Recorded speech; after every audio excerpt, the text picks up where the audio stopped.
Comme le dit Emmanuel Chevreul, qui parle tout le temps, c'est très éclectique. C'est pour ça que ça s'appelle Tous azimuts. Miral Boganim, on vous connaît bien sûr pour votre documentaire sur l'immigration russe, Odessa, Odessa. La Terre outragée, qui a obtenu le prix du public au festival Premier Plan d'Angers en 2010. C'est là que vous l'avez... Non, 2011. 2011, ah pardon. 2012. 2012. Bon, tout augmente. Non, mais je sais que vous ne voulez pas vieillir, Olivier, donc on comprend. Ça doit être ça. Vous l'avez vu, vous nous en parlerez. Donc ça se passe, l'histoire, en 1986, quelques jours avant la catastrophe de Tchernobyl. Oui, ça se passe quelques jours avant la catastrophe de Tchernobyl. C'est une fiction. Et ça se passe aussi 10 ans après. Donc c'est un film qui est en deux parties. Enfin, même si c'est qu'une partie, il y a l'après-catastrophe dans le film. On suit des destinées humaines, d'hommes et de femmes, avec des histoires d'amour, des histoires de destin brisé. Et la spécificité de ce film, c'est que c'est tourné dans la zone interdite de Tchernobyl. Et c'est la première fois qu'un film est tourné dans la zone de Tchernobyl à Pripyat. Et le film était aussi à Venise et Toronto. Voilà. On va le voir parce que je crois que c'est le tout début de la bande-annonce.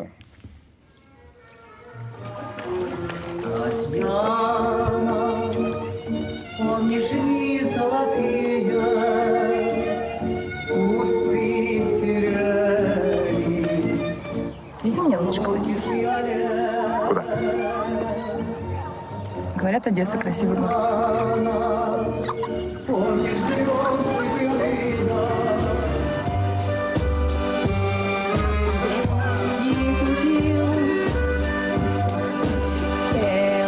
Море цветов.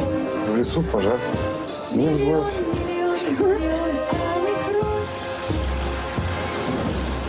Красавцы произошла авария. Нужно сообщить по радио, по телевизору, принять меры безопасности. Что конфиденциально? Я не понимаю, но... Стоп! Не иди под дождь! Там опасно! Ваш муж получил высокую дозу облучения. Pripyat fut autrefois peuplée de 50 000 habitants. C'était une ville modèle, la plus belle ville d'Ukraine. Le jour de l'évacuation, 50 000 habitants ont dû quitter la ville avec l'interdiction de prendre quoi que ce soit. Il y a encore des gens qui travaillent ici? Oui, bien sûr. Et qu'est-ce que ça veut dire, Tchernobyl? Absinthe, l'herbe de l'oubli. Et vous habitez encore dans la zone? Souvent, les gens me demandent pourquoi je suis restée. Ну скільки було тих? Що це? Це біженці з Таджикистану. Вони зайняли ваш дім, я нічого не міг зробити. Чернобыль не принадлежит никому. Это наша территория, понятно? Personne ne vit deux fois. Le passé est un pays étranger qui ne me quitte pas. Je ne peux pas m'en défaire. Vous nous parliez des conditions particulières de tournage.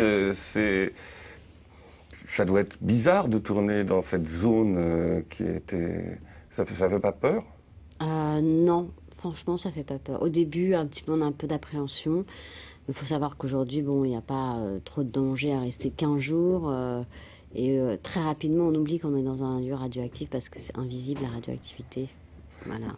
La bande-annonce donne le sentiment, j'ai pas vu le film, d'un film très chaleureux, Emmanuel. Moi, ce qui me frappait en revoyant la bande-annonce par rapport aux souvenirs que j'en avais quand je l'ai vu à Angers, c'est la différence effectivement de couleur entre la première partie. Enfin, j'avais oublié à quel point cette première partie finalement très colorée, et on le voit bien dans la bande-annonce. Et puis la deuxième partie, effectivement, où vous avez joué sur la lumière beaucoup dans le film de toute évidence.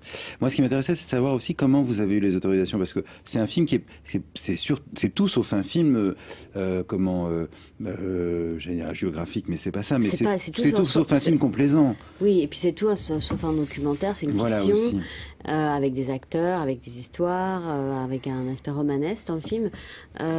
Écoutez, ça n'a pas été forcément évident d'avoir les autorisations, mais pour moi c'était un des principes du film, de tourner dans le film pour donner justement à la fois un côté romanesque et en même temps très réaliste dans le film, même si on n'est pas du tout dans la reconstitution historique, où on n'est pas dans un pamphlet politique contre le nucléaire, on est vraiment dans la première partie dans une histoire, voilà, il y a une espèce de lyrisme et voilà, la beauté de ce lieu qui va tout d'un coup disparaître. Et puis surtout j'ai fait le choix justement d'avoir de pas montrer la catastrophe et qu'elle soit hors champ, la catastrophe. Donc d'être vraiment avec les personnages, de la manière dont ils ont vécu la catastrophe et pas dans la reconstitution. On est vraiment dans la sensation exacte de ce qu'ils ont pu ressentir au moment de la catastrophe sans jamais la montrer en fait.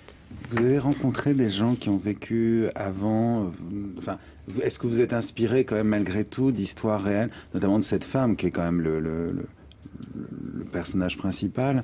Est-ce que vous avez rencontré des gens qui ont vécu effectivement de Tchernobyl et qui 10 ans après y étaient encore, ou alors comme elle qui fait visiter pour écrire ce scénario, ou c'est vraiment des personnages complètement... Oui, je me suis inspirée de témoignages et aussi de livres. Il y a un livre aussi qui m'a beaucoup inspiré, c'est La Supplication.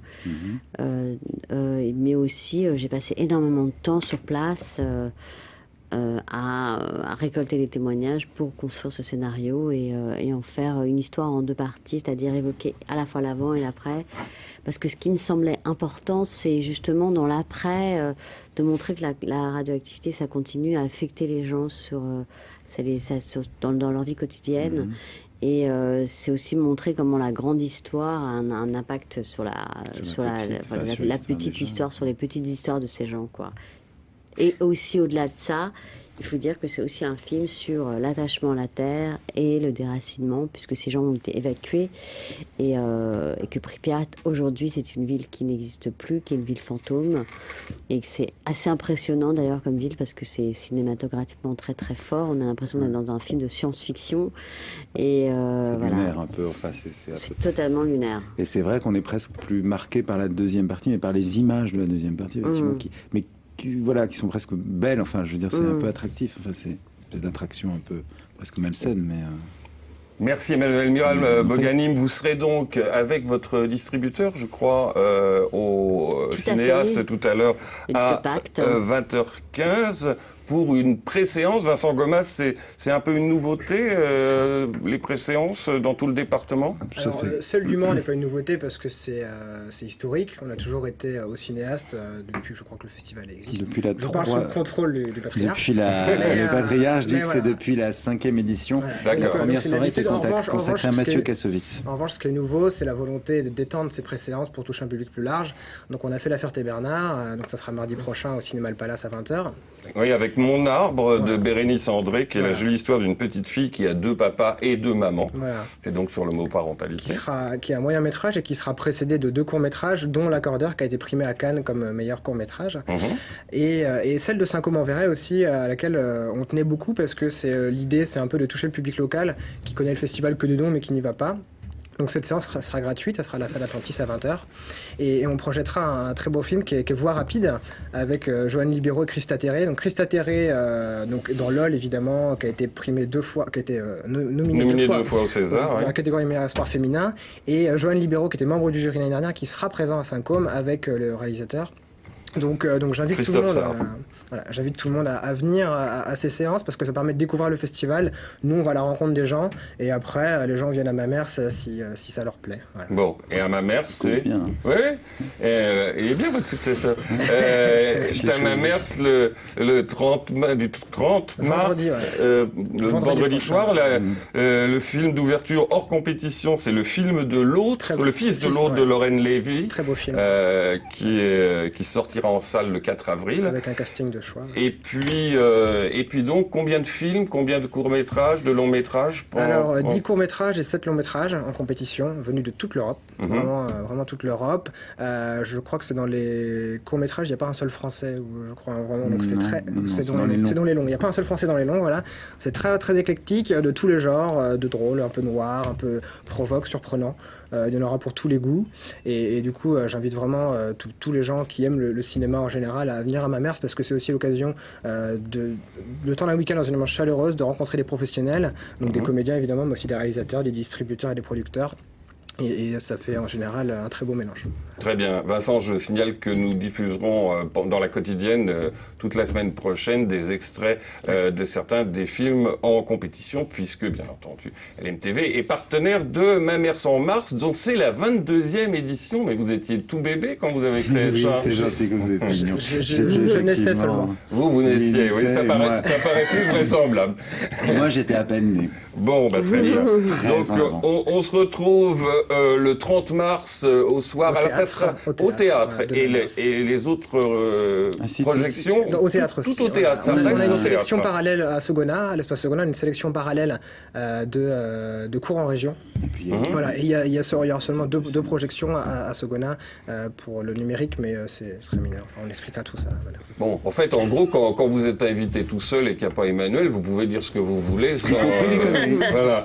Bon, bah très bien. Il dit pas de conneries.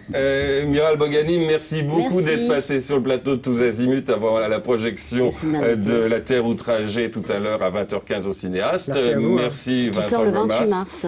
Qui sort le 28. Ah, il faut le dire. Qui sera au Cinéaste, qui reste au Cinéaste. Qui reste au Cinéaste. Qui sort à l'affiche au Cinéaste. En salle le 28 mars et qui reste au Cinéaste le 20...